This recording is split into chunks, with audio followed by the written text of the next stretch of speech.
Hello friends, आप देख रहे हैं टेक्निकल हिंदी गुरुजी। फ्रेंड्स, मैं बताने वाला हूं आपको इस वीडियो में एज लिमिट के बारे में। कई स्टूडेंट्स के माइंड में कन्फ्यूजन है कि सर एज लिमिट कितनी रहेगी, कि हम जो है 30 साल के हैं, हम 35 साल के हैं, 25 साल के हैं, तो क्या हम फॉर्म को अप्लाई कर सकते हैं नीट 2021 के एप्लीकेशन फॉर्म को, और मिनिमम एज क्या है एप्लीकेशन फॉर्म भरने की। तो वीडियो में अंत तक बने रहिएगा। और वीडियो को अभी तक आपने लाइक नहीं किया वो वीडियो को लाइक कर दें। टेक्निकल हिंदी के चैनल को सब्सक्राइब नहीं किया तो कर लें, जिससे हमारी हर वीडियो की नोटिफिकेशन आप तक पहुंचती रहे। बेल आइकन को जरूर प्रेस करें। काउंसलिंग तक प्रत्येक अपडेट यहाँ पर टाइम टू टाइम आपको मिलती रहेगी, इसलिए चैनल को सब्सक्राइब करके बेल आइकन को प्रेस कर लें। सबसे पहली बात, अगर मैं बात करूँ कि एज लिमिट की, तो सबसे पहली जो एज लिमिट है वो 17 साल यहाँ पर कम से कम उम्र रखी गई है। यानी कि आपकी उम्र जो है वो 17 साल से एक दिन कम भी नहीं होनी चाहिए। ठीक है, अगर आप पूरे 17 या उससे ऊपर के अबव के हैं तो आप फॉर्म को भर सकते हैं। और फॉर्म भरने का प्रोसेस मैंने पूरा आपको बता दिया है। वीडियो के डिस्क्रिप्शन में मैंने लिंक दे दी है, स्टेप बाय स्टेप बताया है कैसे फॉर्म को भरना है। करीब 18-19 मिनट का वीडियो है। क्या स्टेप पर क्या गलती नहीं करनी है, क्या क्या फॉर्म नहीं भरना है, कैसे क्या कॉलम भरना है, क्या नहीं भरना है, पूरा डिटेल्ड में वीडियो मैंने बता दिया है आपको। ठीक है, उसके बाद अगर हम एज लिमिट की मैक्सिमम मिनिमम एज की बात करें तो 17 साल आपकी उम्र होनी चाहिए। बोला गया है कि आप जनरल कैटेगरी की, general EWS, SC ST OBC non creamy layer PWD candidate हैं, तो आपकी जो उम्र है, आप जो है 31 दिसंबर 2004 से पहले आपका जन्म हुआ हो। आप बोल सकते हैं अगर आपका जन्म 1 जनवरी 2005 को भी अगर आपका जन्म हुआ है तो आप फॉर्म को नहीं अप्लाई कर सकते हैं। ठीक है, आप इसके लिए एलिजिबल नहीं होंगे। सीधी सी बात यह है कि आपका जो जन्म है वो 31 दिसंबर 2004 को या 31 दिसंबर 2004 से पहले हुआ हो। ठीक है, तभी आप फॉर्म को अप्लाई कर सकते हैं।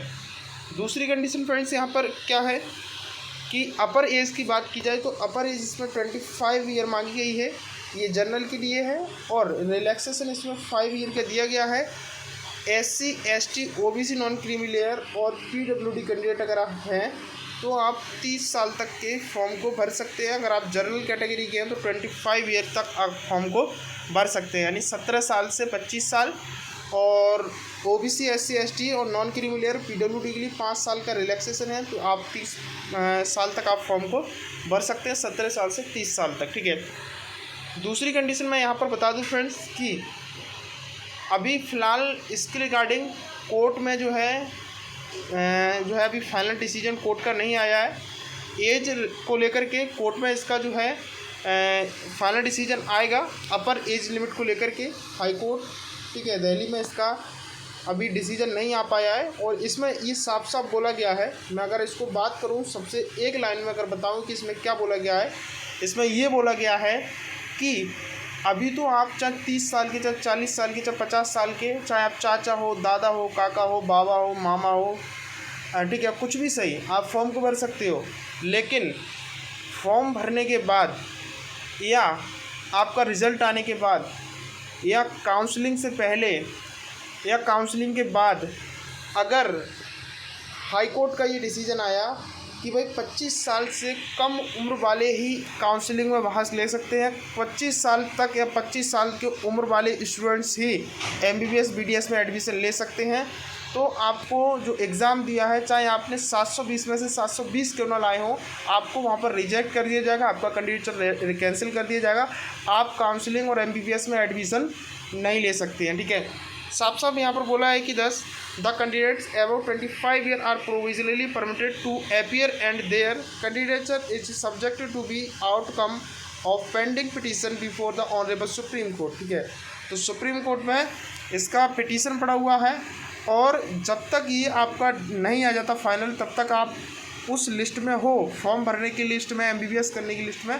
लेकिन एडमिशन से पहले, काउंसलिंग के बाद एडमिशन से पहले अगर सुप्रीम कोर्ट का डिसीजन आपके पक्ष में नहीं आया तो आप नॉट एलिजिबल कर दिए जाएंगे, आप MBBS में एडमिशन नहीं ले पाएंगे। ठीक है, तो ये है आपकी एलिजिबिलिटी क्राइटेरिया एज लिमिट को लेकर के। और इसके रिगार्डिंग कोई भी क्वेरी वगैरह हो तो कमेंट बॉक्स में आप पूछ सकते हैं। और फ्रेंड्स, अनअकैडमी का एक बहुत अच्छा ऑफर आया है। देखिएगा फ्रेंड्स, 2 महीने आपके पूरे एग्ज़ाम के लिए बचे हुए हैं। अनअकैडमी का पहले सब्सक्रिप्शन 1 महीने का आता था, 3 महीने का आता था, 6 महीने का, 12 महीने, 18 महीने का आता था। लेकिन 2 महीने आपके एग्ज़ाम के लिए बचे हैं, तो आपकी बेहतर प्रिपरेशन के लिए अनअकैडमी 2 महीने का सब्सक्रिप्शन लेकर आया है। ठीक है, 2 महीने का सब्सक्रिप्शन केवल 9,000 रुपये में है। ठीक है, 2 महीने का सब्सक्रिप्शन केवल 9,000 रुपये में 4,500 रुपये पर मंथ आपका पड़ गया। TCET 10 जब मेरा कोड अप्लाई करोगे आप, लिंक आपको सब्सक्रिप्शन की डिस्क्रिप्शन में दे दिया है। गेट अनअकैडमी सब्सक्रिप्शन नाम से लिंक आपको डिस्क्रिप्शन लेगी, वहाँ पर क्लिक करके आप सब्सक्रिप्शन ले सकते हैं। मेरा कोड अप्लाई कीजिएगा TCET 10, तो आपको 10% डिस्काउंट मिलेगा। और मेरे कोड से जब आप सब्सक्रिप्शन लोगे तो 1,010 रुपये मैं अपनी तरफ से आपको दूंगा। आप मेरे को जो है स्क्रीनशॉट भेज सकते हैं। ठीक है, आप मेरे अबाउट सेक्शन पर जाकर, चैनल पर जाकर या टेलीग्राम पर कहीं भी मेरे को स्क्रीनशॉट भेज दें, 1,010 रुपये मैं अपनी तरफ से आपको दूंगा। मेरा जो मेल ID है वो मेल ID आप लिख लें, info.technicalhindigurji@gmail.com, ये मेरा मेल ID है। इस पर आप स्क्रीनशॉट अपना और अकाउंट नंबर भेजें, मैं आपके अकाउंट में 1,010 रुपये सेंड करूँगा।